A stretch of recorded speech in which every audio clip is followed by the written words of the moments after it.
नमस्कार दोस्तों, एसएससी ज्ञान में आप सभी का स्वागत है। आज हम इस वीडियो में एसएससी एमटीएस के 2023 के प्रीवियस सेट के जीएस के सभी प्रश्नों का विस्तृत विवरण लेकर आए हुए हैं। तो वीडियो को पूरा देखिएगा, जिससे जिन भी भाइयों और बहनों को 30 सितंबर से जो भी एसएससी एमटीएस का एग्ज़ाम शुरू हो रहा है, जिनके भी एग्ज़ाम है, उससे पहले यह 23 के जो भी पेपर हुए थे उनके जीएस का पूरा एक बार रिवीजन कर लेंगे तो आप सभी को आइडिया लग जाएगा कि किस टाइप के और कैसे प्रश्न एसएससी एमटीएस में और कहाँ से पूछे जाते हैं, उसका लेवल। तो वीडियो को ज़रूर देखिएगा पूरा, क्योंकि हम डेली एग्ज़ाम से पहले 6 शिफ्टों के 150 प्रश्नों का पार्ट वाइज डेली वीडियो लेकर आएंगे, जिससे एग्ज़ाम से पहले आपको सभी शिफ्टों के एक बार रिवीजन करा सकें। तो डेली के ये वीडियो जरूर देखने के लिए चैनल को अगर सब्सक्राइब नहीं किया है तो चैनल ज़रूर सब्सक्राइब कर लें, और वीडियो पसंद आया करे तो वीडियो को लाइक ज़रूर करें। तो देखते हैं, सबसे पहला 2 मई 2023 को एसएससी एमटीएस के फर्स्ट शिफ्ट के जीएस के प्रश्नों को, उसके बाद सेकंड शिफ्ट, थर्ड शिफ्ट, और फिर उसके बाद अगले दिन के फिर 3 शिफ्टों का, इस तरह 6 शिफ्टों के 150 प्रश्नों का हर एक पार्ट में क्वेश्चन रहेंगे। तो बढ़ते हैं अपने जीएस के प्रथम शिफ्ट के प्रश्नों की ओर। तो पहला प्रश्न जो है लोक नृत्य से पूछा गया कि करगम लोक नृत्य किस राज्य से संबंधित है। तो यह तमिलनाडु राज्य का एक लोक नृत्य है। फिर अगला प्रश्न पूछा गया है कि ऐसे अपराध जिनके लिए पुलिस न्यायालय के आदेश के बिना किसी व्यक्ति को गिरफ्तार कर सकती है उसे कहते हैं। तो ऐसे अपराधों को संज्ञेय अपराध के अंतर्गत माना जाता है। तो ऑप्शन 4 सही होगा। फिर अगला प्रश्न पूछा गया सोने की खदान के धंसने के कारण खबरों में रहा शिनजियांग प्रांत किस देश में स्थित है। तो यह चीन देश में स्थित है। ऑप्शन 4। फिर अगला प्रश्न पूछा गया है मैग्नस कार्लसन निम्न में से किस खेल से संबंधित है। तो इसका करेक्ट आंसर था ऑप्शन 1 शतरंज। फिर अगला प्रश्न 18वीं शताब्दी में ब्रिटेन में सूती कपड़ा उद्योग के विकास का क्या परिणाम हुआ था। तो इसका करेक्ट आंसर था ऑप्शन ए भारत में कपड़ा उत्पादन में गिरावट। फिर अगला प्रश्न है वर्ष 1982 के एशियाई खेलों की मेजबानी किस देश ने की थी। तो इसका करेक्ट आंसर था ऑप्शन सेकंड भारत ने की थी। फिर अगला प्रश्न था एस्किमो किस भौगोलिक क्षेत्र से संबंधित हैं। तो इसका करेक्ट आंसर था ध्रुवीय क्षेत्र। ऑप्शन 4। फिर अगला प्रश्न पूछा गया था कि भारतीय संविधान की प्रस्तावना में किस व्यक्ति की गरिमा को सुनिश्चित करता है। तो इसका ऑप्शन था थर्ड बंधुता व्यक्ति की गरिमा को सुनिश्चित करता है। फिर अगला प्रश्न पूछा गया था अशोक के अभिलेखों के अनुसार निम्न में से कौन सा मगध साम्राज्य में एक प्रांतीय केंद्र नहीं था। तो इसका आंसर था ऑप्शन 3 इंद्रप्रस्थ नहीं था। फिर अगला प्रश्न पूछा गया था the cells having well organised nucleus with a nuclear member are designate as. तो इसका आंसर था यूकैरियोटिक सेल्स। फिर अगला प्रश्न पूछा गया था कि विश्व बैंक वर्गीकरण 2020-21 के अनुसार भारत किस श्रेणी में आता है। तो इसका आंसर था निम्न मध्यम आय वाले देशों की श्रेणी में आता है। ऑप्शन 3।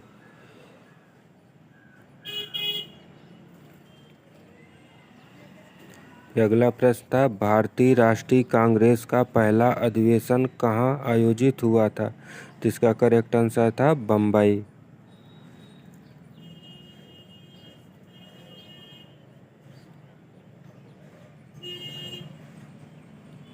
फिर अगला प्रश्न था, किस प्रकार की कृषि में भूमि का उपयोग भोजन व चारे की फसलें उगाने और पशुपालन के लिए किया जाता है? तो इसका करेक्ट आंसर था मिश्रित कृषि में।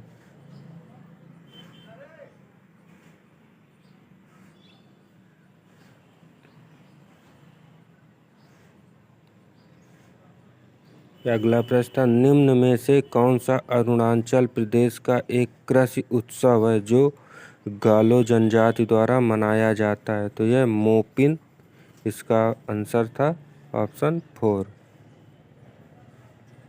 फिर अगला प्रश्न था, भारत में कितने जैवमंडल आरक्षित क्षेत्र हैं?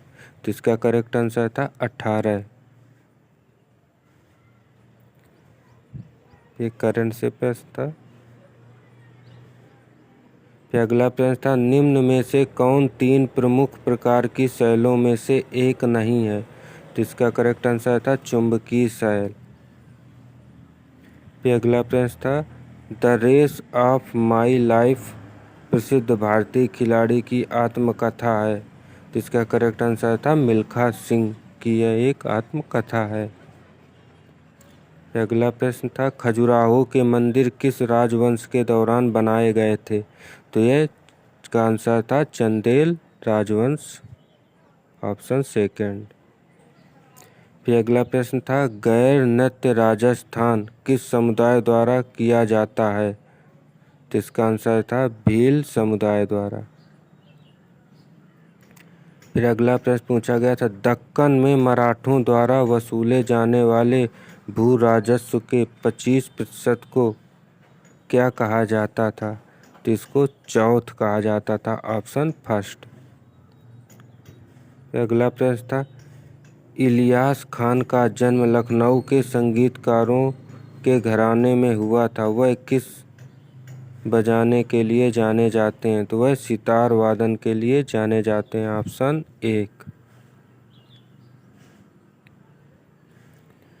अगला प्रश्न है, मानव शरीर का सामान्य तापमान कितना होता है? तो इसका करेक्ट आंसर था 37 अंश सेंटीग्रेड।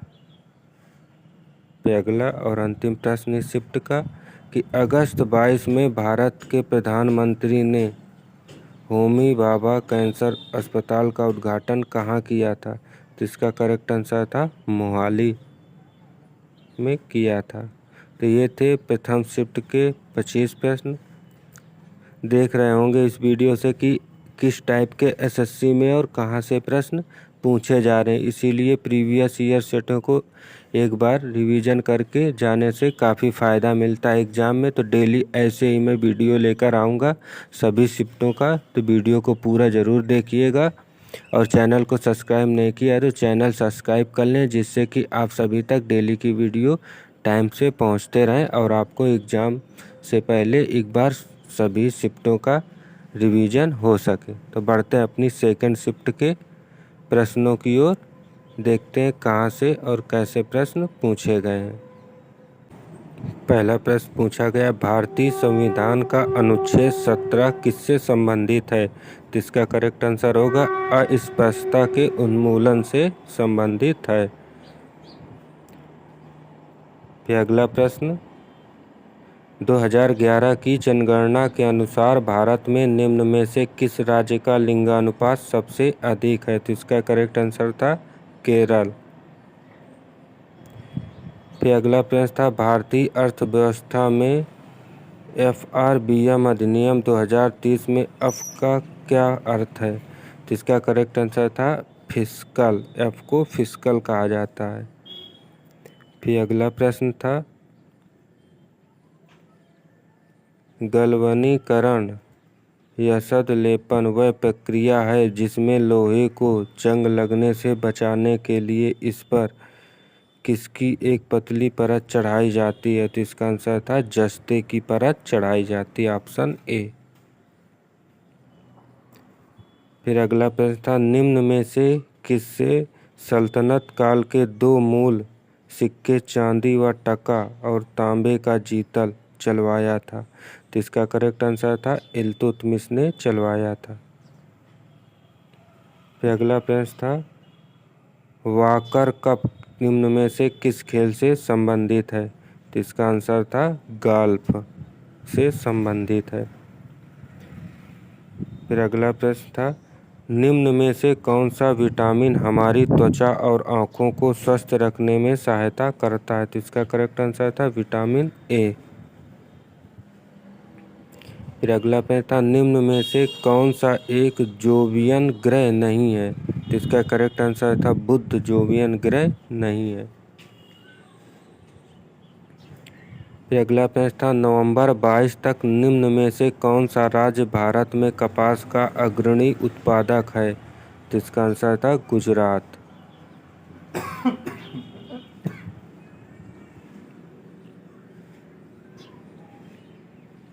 फिर अगला प्रश्न था, भारतीय रेलवे की वर्ष तक शून्य कार्बन उत्सर्जक बनने की योजना है। तो इसका करेक्ट आंसर था 2030 तक शुद्ध शून्य कार्बन उत्सर्जक बनने की योजना भारत की है।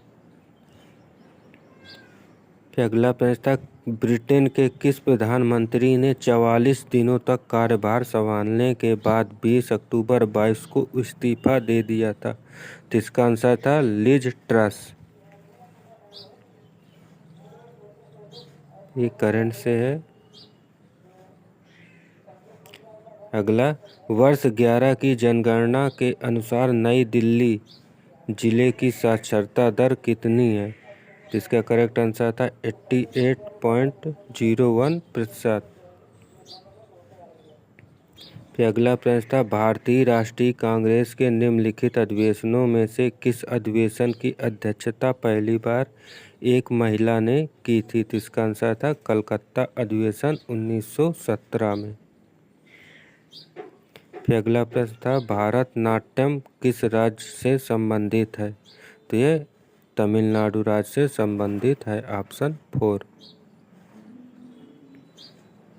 फिर अगला प्रश्न था, निम्न में से किसे पैरा शूटिंग के लिए मेजर ध्यानचंद खेल रत्न पुरस्कार 2021 से सम्मानित किया गया था? तो इसका आंसर था अवनी लेखरा को सम्मानित किया गया था। फिर अगला प्रश्न, निम्न में से किस तत्व का उपयोग इसके आर्द्रताग्राही गुणों के कारण मॉइस्चराइजिंग क्रीम व साबुन में किया जाता है? तो इसका आंसर था ग्लिसरॉल। फिर अगला प्रश्न था, भारतीय प्रसिद्ध वैज्ञानिक डॉक्टर APJ अब्दुल कलाम की आत्मकथा को किस नाम से जाना जाता है? तो इसका करेक्ट आंसर था विंग्स ऑफ फायर। अगला प्रश्न, निम्न में से कौन सा भारत के मेघालय का एक प्रसिद्ध फसल कटाई उत्सव है? तो इसका आंसर था नोगक्रम उत्सव, ऑप्शन 3। अगला प्रश्न, कुचिपुड़ी नृत्य शैली के किस गुरु को वर्ष 1998 में पद्म भूषण मिला था? तो इसका करेक्ट आंसर था गुरु वेमंती चिन्ना सत्यम को। अगला प्रश्न, भारत का क्षेत्रफल विश्व के कुल भौगोलिक क्षेत्रफल का कितना प्रतिशत है? तो इसका करेक्ट आंसर था 2.4%। फिर अगला प्रश्न, मनुष्य के आरंभिक विकास के प्रागैतिहासिक काल को सामान्यतः किस नाम से जाना जाता है? तो इसका करेक्ट आंसर था पुरापाषाण युग काल। अगला प्रश्न, भारतीय संगीतकार और कंपोजर पंडित शिव कुमार शर्मा को के एक प्रसिद्ध प्रतिपादक थे? तो यह एक संतूर वादक थे, ऑप्शन 1। अगला प्रश्न, 1992 में गठित स्वराज पार्टी के अध्यक्ष कौन थे? तो इसका करेक्ट आंसर था चित्तरंजन दास। फिर अगला और अंतिम प्रश्न इस शिफ्ट का, कि पटदकल में जैन मंदिर का निर्माण किस वंश द्वारा कराया गया था? तो इसका आंसर था राष्ट्रकूट वंश द्वारा कराया गया था, ऑप्शन 4। दोस्तों, देख रहे होंगे ये SSC के ओरिजिनल 2023 में पूछे हुए शिफ्टों के प्रश्न है, जिसका मैं पूरा विवरण लेकर आया हूँ। तो वीडियो पसंद आ रहा हो तो वीडियो को ज़्यादा से ज़्यादा लाइक करते जाएं और बढ़ते हैं अब अपनी थर्ड शिफ्ट के GS के प्रश्नों की ओर।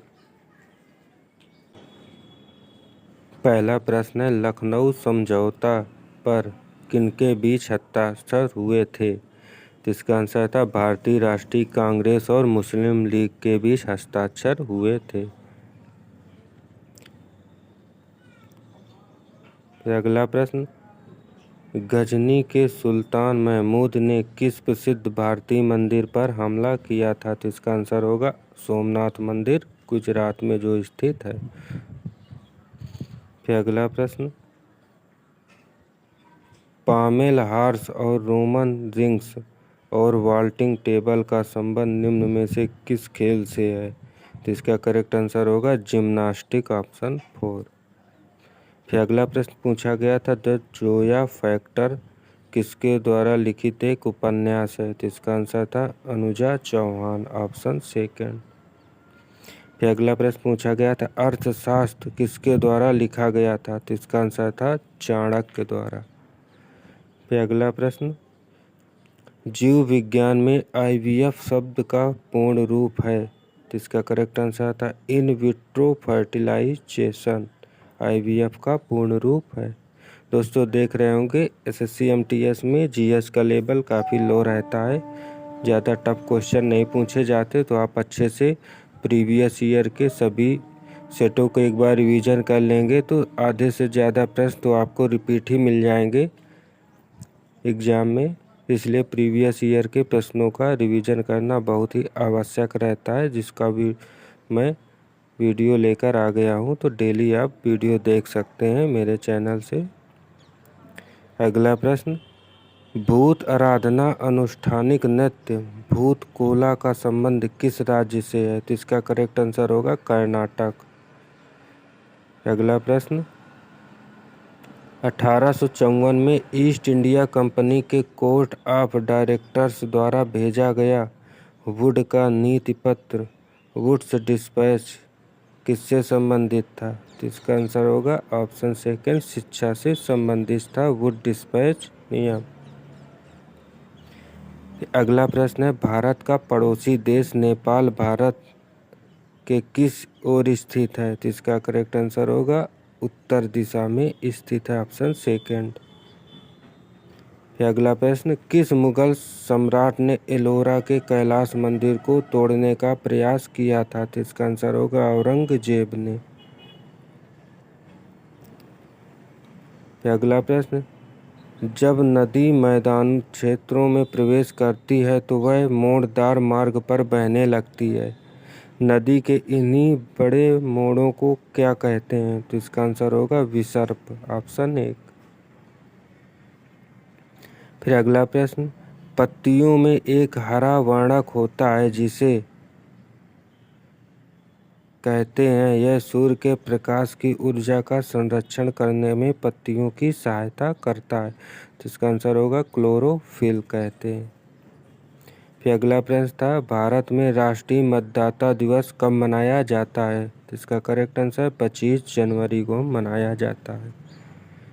फिर अगला प्रश्न, एक बैंक के लिए मुख्य देनदारी इसकी है? तो इसका आंसर था जमाए की, ऑप्शन 2।